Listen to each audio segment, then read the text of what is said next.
So for approaching this problem here, notice we're investing an amount once. Now that means that we're going back to that original equation that we first did with compounding interest. That a of t equals p times 1 plus r to the power of t. We got to be using this equation here. So let's start filling in. Do I know what a is in this particular case? A, remember, is the final amount. Do we know what the final amount is? No. That's what we're being asked for here. So it's going to be a of, do we know what t is? Yeah, t is 30 years. So we're going to plug the 30 in there. A little reminder though, remember that a of 30 like that though, that's just notation. That doesn't mean a times 30. It's a of 30. It's telling us this is the value of a when t was 30. All right, p. Do we know what p is? P stands for principal. That's our starting amount. So yes, that is the 12,000. Times 1 plus r. What's r? 10%. It comes from the 10%. But of course, I'm not going to plug in 10, right? No. I got to do the 10 divided by 100, which is 0.1. To the power of t, we already know that one's going to be 30. All right, from here, it's a matter of doing the calculation. Now, I hope that you've done enough of these where you're already doing this part in your head, where you're turning it into a 1.1 to the power of 30. Having done that, go ahead and do that calculation first. When we do that whole calculation, actually I do want to carry down the a of 30 here. Don't want to be sloppy about that. So a of 30 ends up equaling $209,392.80, pay attention to the rounding, 3 cents. And so that's pretty good, right? Our 12,000 increasing by 10% each year became 209,000. That's a great result, right? So if somebody's scrimped together $12,000, now why did I choose 12,000? Because that's $1,000 a month. Now that's a lot of money, but at a certain point, if you can scrape that together, look what it pays off as. That's a big payoff, right? Retirement is starting to look pretty good at that point, because you got a lot of money set aside for it. But this wasn't the only thing we did. This is where we started our compounding interest a few weeks ago, but just recently we added something to it. Remember the version where we keep investing. What if we are going to be investing $1,200 per year? So the last one was 12,000 once. But this one's 12,000 per year. Now for that, remember we had a new equation. You wrote this one into your notes. I don't expect you to have this one memorized, which is also why I'm writing it up there on the screen. If you can't see it, that's why it's in your notes, remember. So now plug this into that equation, and let's see what we get if we did this.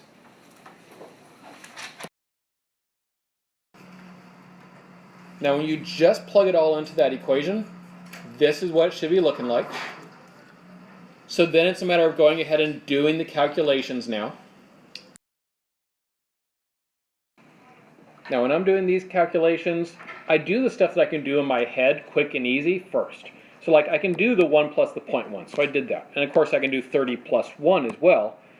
And then this is really what I'm going to be typing in my calculator.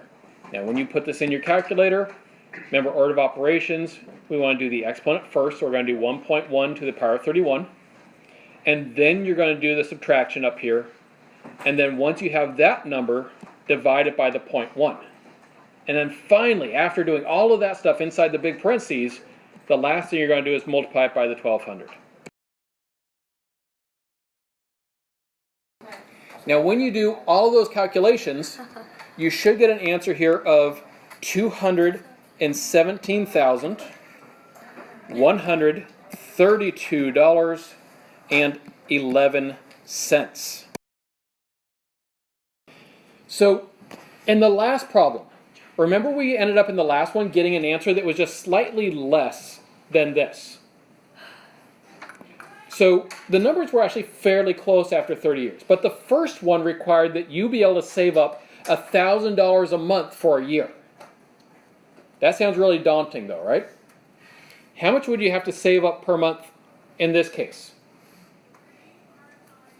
Well, 1,200 divided by 12 months would be 100. Which is easier, 1,000 a month or 100 a month? 100 a month, right? Now, in this particular case, though, of course, we have to keep saving $100 a month. It's not just one and done. If you have the $1,000 a month up front, like if somebody gives you a major gift, or you're working like insane amounts of overtime or something like that, the first route is the way to go. Invest as much as you can early on. But that's not the way that really the working world works, right? You're able to scrimp and save some extra aside, but it tends to be maybe $100 a month, not $1,000 a month. And so if you can even pull $100 a month aside, you can still get to that same goal. You just make it a habit of doing it all the time. Usually investing is not just one and done. The best investing is an ongoing habit. And if you make it a habit, now, notice the key word there, habit. Something you don't even think about, you just do it. It pays off huge later on. We're now going to shift gears and take a look at the work that we were starting yesterday. Now yesterday, in the second law map, you had problems that look like these, and you're asked to switch the forms. I also gave you some notes, the same notes that we used in order to be able to do these. We're going to use that same information from yesterday, bring it back to make sure that you remember it, and we're going to use that to switch these forms. So, write down each of the problems, and then, after you've written them down, go ahead and consult your notes and start switching the forms. So as you take a look at these, the big thing that we saw yesterday was we had kind of a general rule, and then we were just following a pattern. Now hopefully you looked in your notes and you found this rule. These were the notes that we took down yesterday. And it shows us that like whatever is raised to the power of x, that's going to be the base of our logarithm. The little number that we write smaller, remember that's a subscript. It's written smaller and lower. The original exponent, that's the number that's going to be by itself on the other side of the equal sign. And the number that my exponential equaled, that's the number that goes into the logarithm. Notice the y here, it's written full-sized. It's not an exponent, it's not a subscript, it's written full-size like normal. And so we're going to be using these notes as we reorder each of these problems. So, to do that first one, again, going through how do we actually reorganize this. The first thing I write, because I'm putting it into log form because it's already in exponential, the first thing I write is log, L-O-G. Okay, the next thing that goes in is the b. So I look over here in the other form and I see where is the b. It's whatever's raised to the power of something else. And so then I look up in my problem here and I see that in this case that's the 2. Notice, yes, it's on the other side of the equal sign, but that doesn't matter. All we care about is that that's the number that's to the power of x, and therefore that's my base. So I write a little 2 after the g. Next up in my log form is the y. Notice that's the number that's by itself. And so, in my particular example up here, that's the 1,000. So after the 2, I write 1,000. That 1,000 is full-sized. It's not smaller, it's not lower, it's not higher, it's just regular sized on regular level. Next thing I write is the equal sign and equals x. Notice x is the exponent. And that's actually the first thing I do in terms of memorizing and really getting this pattern down, is the first thing I remembered is that log always equals the exponent. And so my exponent is x, so the whole thing equals x. And we're just doing that same pattern for each. And so having done that first one, take a moment, do the same thing with that second, write that one in log form, please. And so again, as we do this, you're just following the pattern. There's nothing deeper involved yet, you're just following the pattern. So, check your...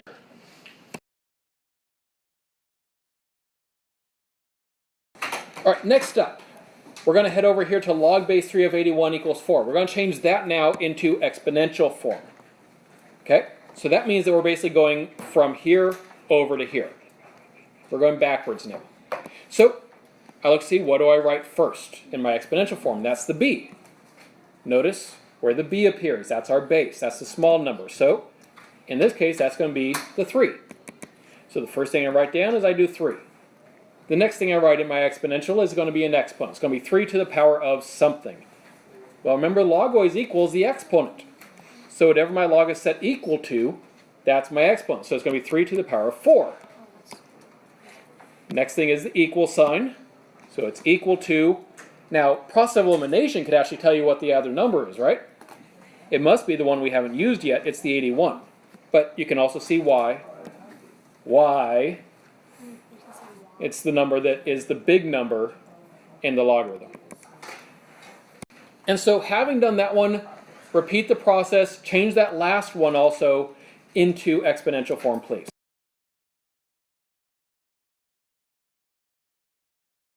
All right, so go ahead and check your solution. How'd you do there? So my base, that's whatever's to the power of something else. So the t goes first. Log always equals the exponent. So I grabbed whatever log equaled and I make that my exponent.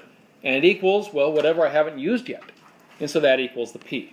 A couple little side notes here. There's nothing magical about what is on each side of the equal sign. If you had written this as p equals t to the power of r, for instance, it is the same thing. That's perfectly fine. Do you need to write it both ways all the time? No, you only need to do it one way, but just realize, yes, it does mean the same thing. Same thing with the logarithms. Doesn't matter which side we write the t on, for instance, in this one that we did over here. If you had written t equals log base r of a, it'd be the same thing. And so today we're going to be looking at how we can solve some equations. And so I'm going to start you off with looking at this. Now, I'm going to tell you right now, you don't have to write this one down. I'm going to save you a little bit of work there. If you want to write it down, you can, but realize I'm probably not going to have it up long enough for you to do it. Because we'd be looking at how can we solve this equation. Well, normally we're trying to get the x by itself, right? So I want to move away anything that's not x. The very first thing I always want to get rid of is addition and subtraction. So, like, I'd want to add the 8 to both sides. Can I get rid of this minus 1, though? No. It's trapped in the exponent at the moment, so I can't, like, add 1 to both sides to get rid of that. But then I would be able to, like, divide both sides by 2. If we did that much of it, we'd be looking at something that looks like this. 3 to the power of x minus 1 equals 64. But we now have a potential issue because you'll notice x is in the exponent. We have solved something that looks like this before. Remember, we did that by putting it in the graph.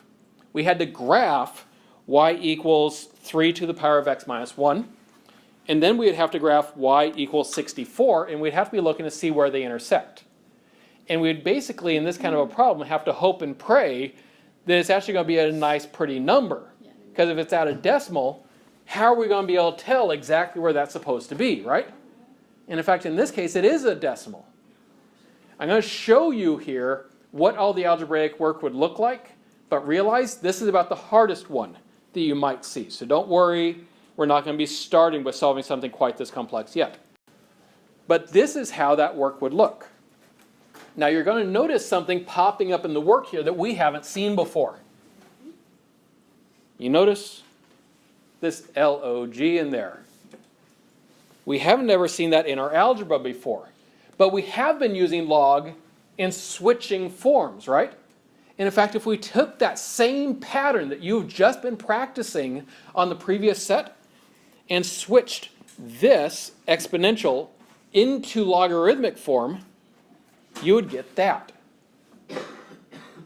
But by turning it into that, there's actually ways that we can then calculate what that equals and eventually get all the way down to an x value. So we aren't going to have to graph this just to be able to solve it. Thank goodness, right? Because you're probably tired of making all these graphs. I know for many of you it's not your favorite thing. That's okay. You still got to be able to do it. But it doesn't have to be your favorite thing.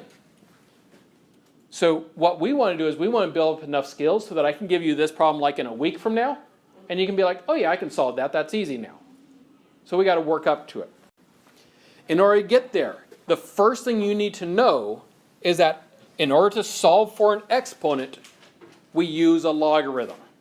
Now this should go into your notes here.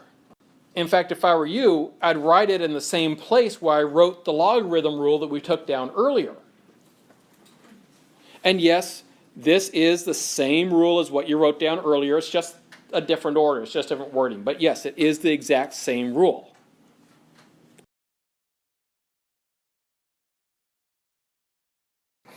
And we want to have these notes together here because we want to know why do we do this whole logarithm thing.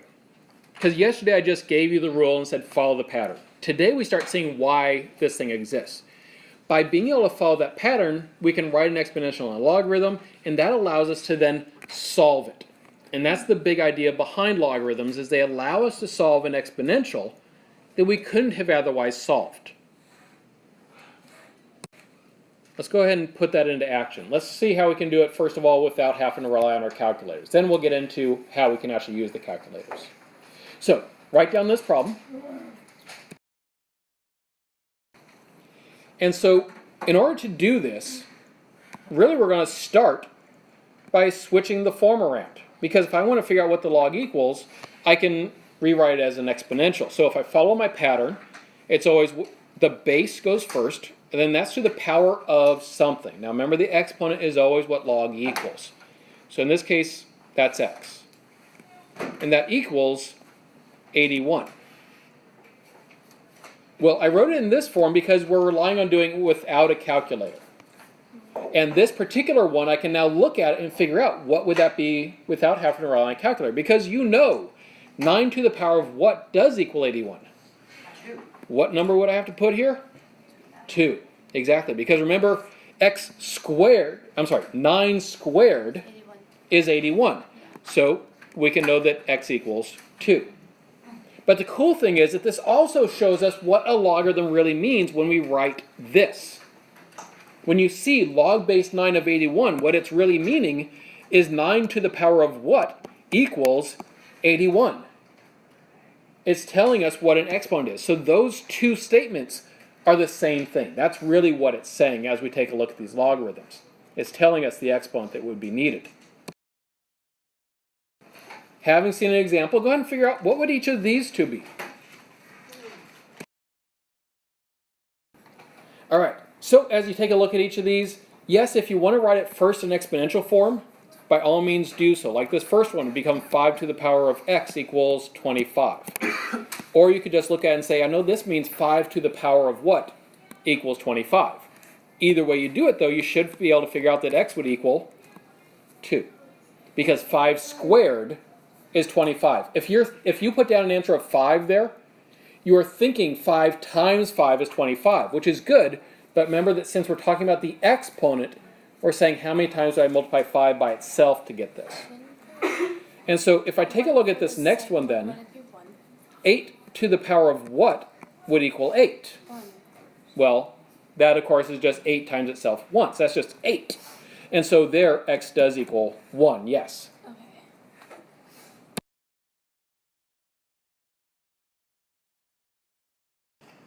Now, of course, as you take a look at these two, the big difference is that these don't say equals x.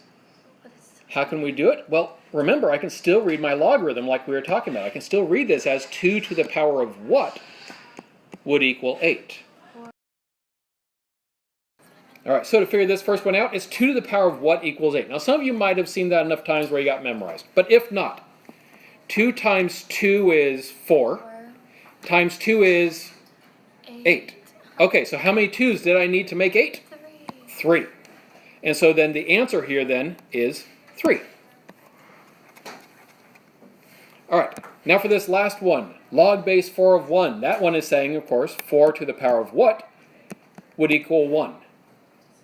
This is one we often forget about, but it came up a lot when we were graphing. Because remember when we were graphing, we always plotted the first point up 1. That's because anything to the power of what is 1? 0. 0. Yep. And so then in this case, it's 0. Because anything to the power of 0 is 1. Including 4 to the power of 0 would also be 1. The last layer we now need to take a look at, though, is what happens when it's not a nice, pretty number that we can do in our head. All of these are going to be weird-looking answers. Well, notice here it actually says calculate. We're going to need our calculators for these. So, for that first one, we're going to be doing log of 30. Break out your calculator, and we're going to calculate what log of 30 is. Now, depending on what type of calculator you're using, is going to change how you type it in. Make sure you're following along so you can make sure you get the right numbers out. If you're on a graphing calculator, when you press the log button, it actually displays on your screen log. Yeah. If you're doing one of those on a graphing calculator, you just type in log, and then you type in 30. And then you just press equals. That's all you got to do on a graphing calculator. But most of you are going to be using a scientific calculator. It's different. On a scientific calculator, you actually have to tell it the number first. So on a scientific calculator, you first type in your 30, and then you press the log button after that. Because on a scientific calculator, you're saying, take the log of this. Whatever is on my screen, that's what I want to find the log of. If you do it correctly, you should get an answer about 1.48 here. Make sure you can get that number before we proceed, because you're not going to be able to do the next one yet. We're going to talk about that one, but make sure you can get this one first. Now, in order to do number 2, though, notice it's log base 5. When we did this earlier with just the log of 30, we didn't put a number in as our base. This one, we have to be able to tell it what the base is. And most calculators can't do that. A few do. And if yours does, then this is a little bit easier for you. But most don't. And so we need to use a special formula for this. It's called the change of base formula. And because we need it, you need to have it in your notes. So please write this down, and then we're going to see how that actually applies to this problem. All right, so you got this in your notes. Now let's check a couple of details in your notes. You notice here, this b is the base. But when I write it over here, b is no longer the base. This is literally just log of b. So you're just using that plain old log button on your calculator. And so we don't have a base. What this is doing for us by making this fraction here is it's letting us get rid of the base. It's letting us do the calculation with any base that we might possibly have by just using the 1 button, just that log button. All right, so now we're going to go see how to. So I'm going back to my log base 5 of 20. Of course, if you haven't written that problem down yet, write that problem down so then the work has something to go with. And I'm going to put that into the change of base formula. Now, when I put it in the change of base formula, of course, we know it's going to be log over log. The question, though, is which number goes where? Well, you can check your notes and you can see there the b is in the bottom. That's actually how I remember it. I remember that the base always goes on the bottom. But not everybody likes remembering it that way. So the other trick that works really well for remembering what number goes where is noticing that the 5 here, my base, is physically written lower. And so it goes lower in the fraction as well. So we end up writing it as log of 20 over log of 5. Now, you'll notice we got the logs in there. We didn't throw those in just for funsies. We don't get to just like cancel out the logs and make it 20 over 5. We actually have to do each of those calculations to get this.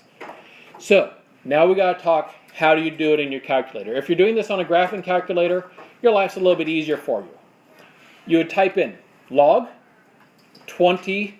The trick here is end the parentheses and then press divide log 5 equals. But if you're on a scientific calculator, remember we have to enter the number first. So on a scientific calculator, you would type in 20 and you'd press the log button. So now it's showing you what log of 20 is. Then you press divide. And then we want to do log of 5, so that means press 5 and then press log.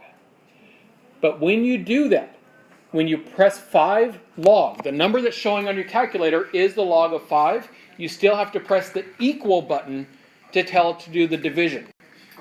When you do that, you should get an answer of about 1.86. If you're still trying to catch on, what were those keystrokes? I wrote them out over there.